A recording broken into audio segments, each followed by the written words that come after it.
जय हिंद दोस्तों। आज को क्लास को शुरू करते हैं आज के मोटिवेशन लाइन के साथ।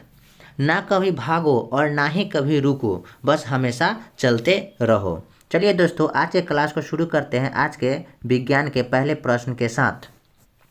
निम्न में से किसका अपवर्तनांक सर्वाधिक होता है? ऑप्शन ए है पीले रंग का, ऑप्शन बी है नीले रंग का, ऑप्शन सी है बैंगनी रंग का, ऑप्शन डी है हरे रंग का। तो बैंगनी रंग का होता है जो अपवर्तनांक सर्वाधिक होता है। निम्न में से किस विद्युत चुंबकीय तरंग की तरंगदैर्घ्य सबसे ज़्यादा होती है? ऑप्शन ए है पराबैंगनी किरण, ऑप्शन बी है अवरक्त किरण, ऑप्शन सी है दृश्य प्रकाश, ऑप्शन डी है गामा किरण। तो विद्युत चुंबकीय तरंग होती है जो दृश्य प्रकाश की सबसे ज़्यादा होती है। दृश्य प्रकाश की सबसे ज़्यादा होती है। पराबैंगनी किरण का खोज किया था कार्ल रिटर थे, जो पराबैंगनी किरण के खोज किए थे। अवरक्त किरण के खोज किए थे विलियम हर्शेल, और गामा किरण के खोज किए थे पॉल बिलार्ड।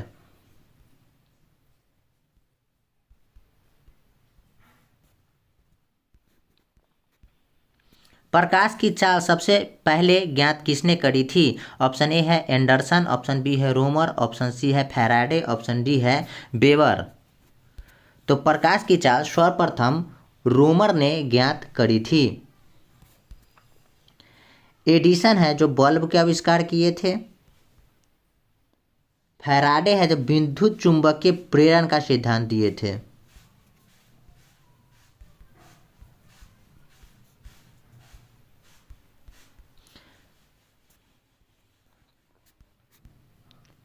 सरल सूक्ष्मदर्शी में वस्तु को रखा जाता है किस किस के मध्य में? ऑप्शन ए है लेंस और प्रकाश के बीच में, ऑप्शन बी है फोकस के बाहर, ऑप्शन सी है वक्ता केंद्र पर, ऑप्शन डी है अनंत पर। तो सरल सूक्ष्मदर्शी में वस्तु को रखा जाता है फोकस और लेंस के बीच में। जब प्रकाश वायु से कांच में जाता है तो क्या प्रभाव पड़ता है? ऑप्शन ए है तरंगदैर्घ्य बढ़ जाती है, ऑप्शन बी है तरंगदैर्घ्य घट जाती है, ऑप्शन सी है आवृत्ति बढ़ जाती है, ऑप्शन डी है कुछ नहीं होता है। तो जब प्रकाश वायु से कांच में जाती है तो तरंगदैर्घ्य क्या हो जाती है? घट जाती है। पूर्ण आंतरिक परावर्तन होता है जब प्रकाश जाता है। ऑप्शन ए है हीरे से कांच में, ऑप्शन बी है जल से कांच में, ऑप्शन सी है वायु से जल में, ऑप्शन डी है वायु से कांच में। तो हीरे से कांच में जाती है तो पूर्ण परावर्तन होता है प्रकाश का। प्रकाश तंतु किस सिद्धांत पर कार्य करता है? ऑप्शन ए है पूर्ण आंतरिक परावर्तन के सिद्धांत पर, ऑप्शन बी है अपवर्तन के सिद्धांत पर, ऑप्शन सी है प्रकीर्णन के सिद्धांत पर, ऑप्शन डी है व्यतिकरण के सिद्धांत पर। तो प्रकाश तंतु पूर्ण आंतरिक परावर्तन के सिद्धांत पर कार्य करता है। प्रकाश ऊर्जा को विद्युत ऊर्जा में कौन सा यंत्र बदलता है? तो सौर सेल है जो प्रकाश ऊर्जा को विद्युत ऊर्जा में बदलता है। डायनेमो होता है जो यांत्रिक ऊर्जा को विद्युत ऊर्जा में बदलता है। यांत्रिक को विद्युत में डायनेमो बदलता है। और विद्युत मोटर होता है जो विद्युत ऊर्जा को ही यांत्रिक ऊर्जा में बदलता है। और सौर सेल होते हैं जो रासायनिक ऊर्जा को विद्युत ऊर्जा में बदलते हैं।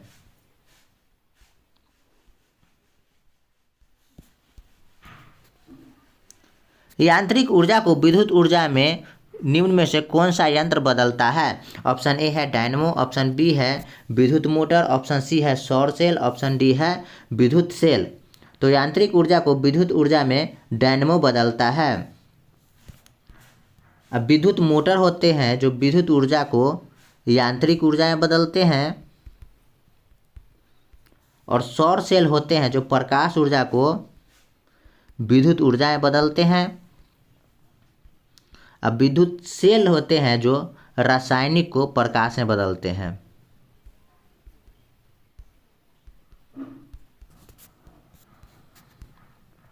सूर्य के केंद्र का ताप कितना होता है? ऑप्शन ए है 1.5 गुने 10 के पावर 7 केल्विन के। ऑप्शन बी है 2.5 गुने 10 के पावर 7 केल्विन के बराबर। ऑप्शन सी है 1.4 गुने 10 के पावर 6 केल्विन के बराबर। ऑप्शन डी है 1.4 गुने 10 के पावर 7 केल्विन के बराबर। तो सूर्य के केंद्र का तापमान होता है जो 1.5 गुने 10 के पावर 7 केल्विन के बराबर होता है।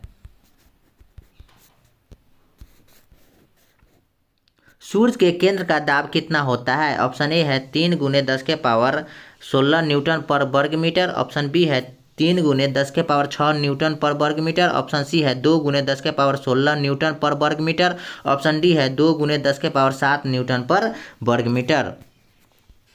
तो सूर्य के केंद्र का दाब होता है जो 2 गुने 10 के पावर 16 न्यूटन पर वर्ग मीटर होता है।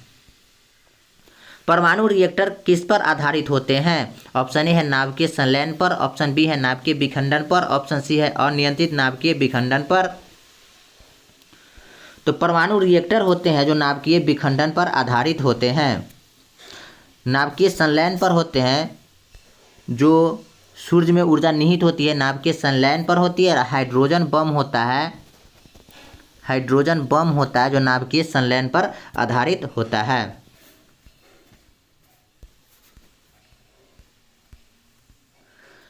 परमाणु बम आधारित होते हैं निम्न में से किस पर? ऑप्शन ए है नाभिकीय संलयन पर।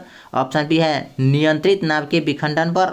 ऑप्शन सी है अनियंत्रित नाभिकीय विखंडन पर। ऑप्शन डी है इन सभी पर। तो परमाणु बम होते हैं जो अनियंत्रित नाभिकीय विखंडन पर आधारित होते हैं। और परमाणु बम का है जो खोज किए थे वो थे रॉबर्ट ओपेनहाइमर। परमाणु बम का खोज किए थे रॉबर्ट ओपेनहाइमर। हाइड्रोजन बम आधारित होता है निम्न में से किस पे? ऑप्शन ए है नाभिकीय विखंडन पर। ऑप्शन बी है नाभिकीय संलयन पर। ऑप्शन सी है इन दोनों पर।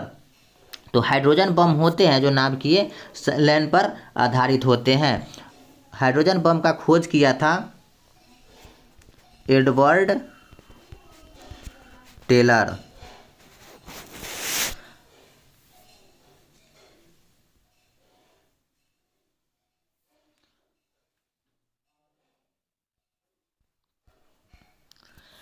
सिलिकॉन तथा जर्मेनियम अर्धचालक होते हैं। ऑप्शन ए है ए संयोजी। ऑप्शन बी है त्रिसंयोजी। ऑप्शन सी है 5 संयोजी। ऑप्शन डी है चतुर्थ संयोजी।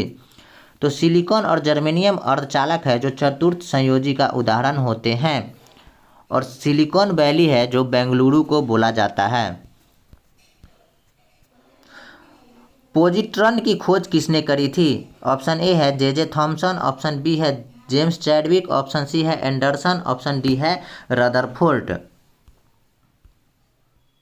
तो पॉजिट्रॉन की खोज एंडरसन ने करी थी। जे थॉमसन है जो इलेक्ट्रॉन का खोज किए थे। जे चैडविक है, जेम्स चैडविक है जो न्यूट्रॉन का खोज किए थे। और रदरफोर्ड है जो परमाणु के नाभिक का खोज किए थे रदरफोर्ड।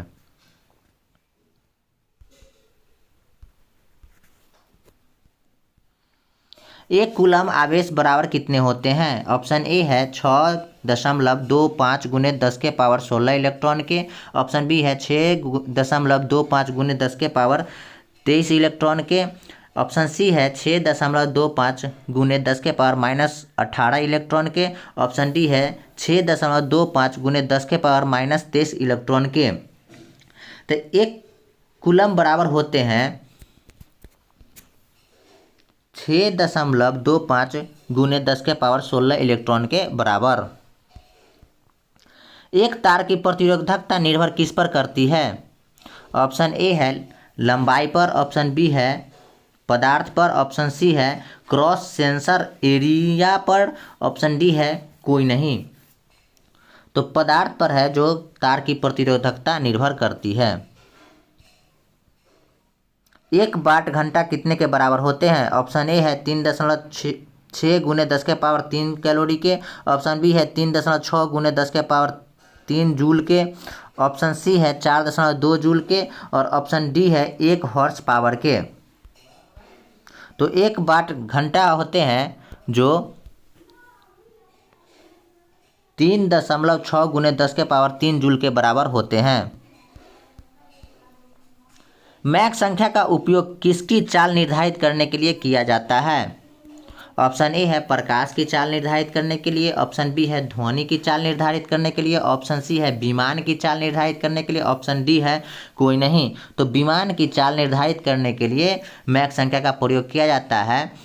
और विमान का जो बॉक्स होता है वो नारंगी रंग का होता है, और विमान है जो समताप मंडल में उड़ते हैं। ध्वनि होती है जो अनुदैर्घ्य तरंग होती है, और प्रकाश होता है जो अनुप्रस्थ तरंग का उदाहरण होता है। एक कार बैटरी में प्रयुक्त विद्युत अपघट्य क्या होता है? ऑप्शन ए है हाइड्रोक्लोरिक अम्ल, ऑप्शन बी है सल्फ्यूरिक अम्ल, ऑप्शन सी है नाइट्रिक अम्ल, ऑप्शन डी है अछूत अम्ल। तो एक कार बैटरी में प्रयुक्त होता है सल्फ्यूरिक अम्ल H2SO4, और पेट की अम्लीयता दूर की जाती है HCl के द्वारा, यानी हाइड्रोक्लोरिक अम्ल के द्वारा। स्पष्ट दर्शन की न्यूनतम दूरी कितनी होती है? ऑप्शन ए है 20 सेंटीमीटर, ऑप्शन बी है 30 सेंटीमीटर, ऑप्शन सी है 25 सेंटीमीटर, ऑप्शन डी है 15 सेंटीमीटर। तो स्पष्ट न्यूनतम के दूरी होती है जो 25 सेंटीमीटर होती है। प्रकाश के तरंग के सिद्धांत को किसने प्रतिपादन किया था? ऑप्शन ए है न्यूटन ने, ऑप्शन बी है रदरफोर्ड ने, ऑप्शन सी है हाइगेंस ने, ऑप्शन डी है वेबर ने। तो हाइगेंस थे जो प्रकाश के तरंग का सिद्धांत का प्रतिपादन किए थे। न्यूटन है जो गुरुत्वाकर्षण के सिद्धांत को दिए थे, और रदरफोर्ड है जो परमाणु के नाभि के खोज किए थे।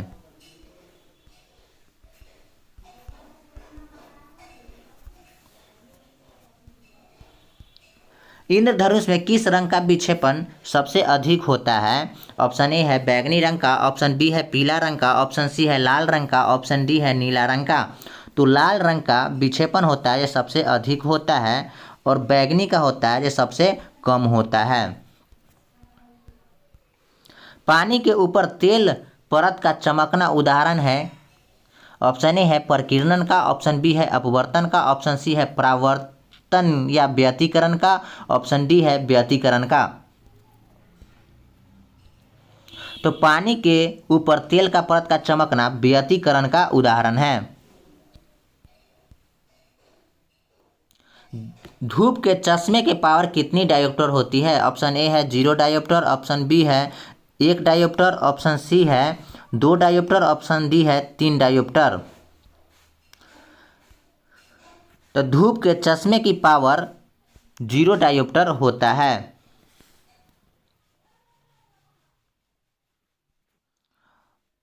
और उत्तल लेंस होता है जो धनात्मक होता है, और अवतल लेंस होता है जिसकी पावर क्या होती है? तो ऋणात्मक होती है।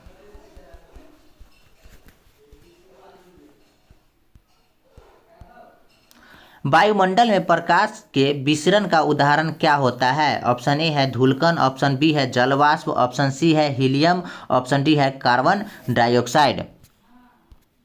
तो वायुमंडल में प्रकाश के विसरण का कारण होते हैं जो धूलकण होते हैं। हीलियम का खोज है जो लोकियर किए थे।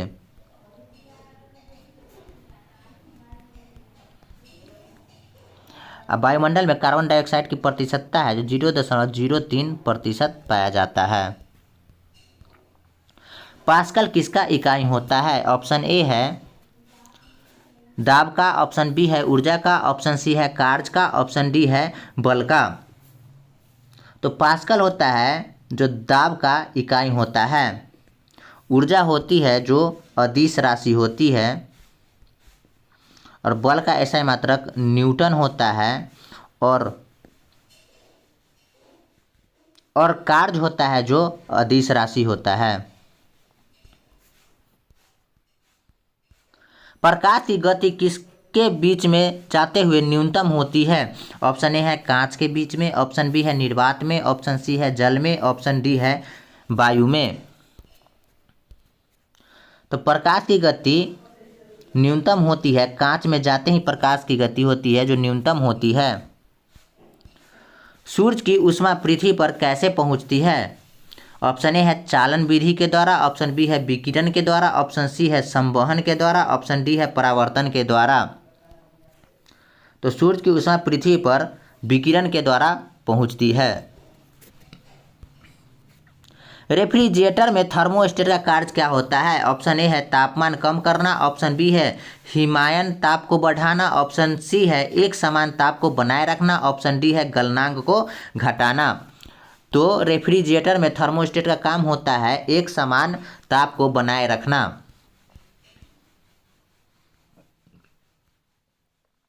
शुद्ध जल का क्वथनांक फ़ारेनहाइट स्केल पर कितना होता है? 100 degree Fahrenheit, 104 degree Fahrenheit, 232 degree Fahrenheit या डी ऑप्शन है 212 डिग्री फ़ारेनहाइट। तो शुद्ध जल का क्वथनांक होता है जो फ़ारेनहाइट पर 212 डिग्री फ़ारेनहाइट होता है। शुद्ध जल का पीएच मान होता है जो 7 होता है और सेंटीग्रेड पर 100 डिग्री सेंटीग्रेड पर शुद्ध जल का क्वथनांक होता है 100 डिग्री डिग्री में सेंटीग्रेड होता है तो 100 डिग्री सेंटीग्रेड पर। केल्विन तापमापी में बर्फ का गलनांक होता है कितना? ऑप्शन ए है 273 डिग्री केल्विन, ऑप्शन बी है 100 डिग्री केल्विन, ऑप्शन सी है 0 डिग्री केल्विन और ऑप्शन डी है 373 डिग्री केल्विन। तो केल्विन तापमापी में बर्फ का गलनांक होता है जो 273 डिग्री केल्विन होता है। ध्वनि का वेग सबसे ज़्यादा होता है किसमें? ऑप्शन ए है इस्पात में, ऑप्शन बी है निर्वात में, ऑप्शन सी है जल में, ऑप्शन डी है कोई नहीं। तो इस्पात में होता है जो ध्वनि का वेग सबसे ज़्यादा होता है, निर्वात में तो ध्वनि का वेग होता ही नहीं है। ध्वनि का वेग सर्वाधिक किस पदार्थ में होता है? ये ऑप्शन ए है ठोस में, ऑप्शन बी है गैस में, ऑप्शन सी है द्रव में, ऑप्शन डी है वाष्प में। तो ध्वनि का वेग होता है जो सर्वाधिक होता है ठोस पदार्थ में। क्वेश्चन 36 देखते हैं और आज का लास्ट क्वेश्चन है, ध्वनि का प्रभाव कान में कितना समय तक रहता है? ऑप्शन ए है 1/5 सेकेंड, ऑप्शन बी है 1/10 सेकेंड, ऑप्शन सी है 1/15 सेकेंड, ऑप्शन डी है 1/20 सेकेंड। तो ध्वनि का प्रभाव कान पर होता है जो 1/10 सेकेंड के बराबर होता है। साथियों, आज का क्लास अच्छा लगा हो तो लाइक शेयर और सब्सक्राइब करना ना भूलें और अपने दोस्तों के साथ क्लास को शेयर करना भी ना भूलें। धन्यवाद दोस्तों।